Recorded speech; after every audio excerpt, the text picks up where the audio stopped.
দেব হচ্ছে টমেটো।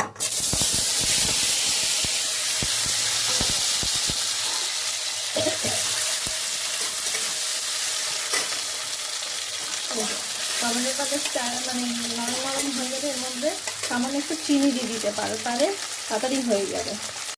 তো এই যে টমেটোটাকে আগে শুকনো করে মাখা মাখা করে নেবো, এর মধ্যে আমি একটু ম্যাগি মশলা অ্যাড করে দিয়েছি, তাদের টেস্টটা আরও সুন্দর হয়। তারপরে দেবো হচ্ছে আলু, এটা পুরো শুকনো শুকনো মাখা মাখা হবে, টেস্টটা খুব সুন্দর হয়। যে আলু দিয়ে দিয়েছি, এবার আলুটাকে নাড়বো, মাখা মাখা করে নেবো। তারপর নামানোর সময় সামান্য একটু ঘি দেবে অনেকে, নাহলে তেল দিয়ে নামিয়ে নেবে। লবণটা তো অবশ্যই চেক করে নেবে। এই যে গরমা গরম আলুর রেসিপিটা কমপ্লিট। এটাতে বাচ্চা বুড়ো সবাই খেতে পারবে।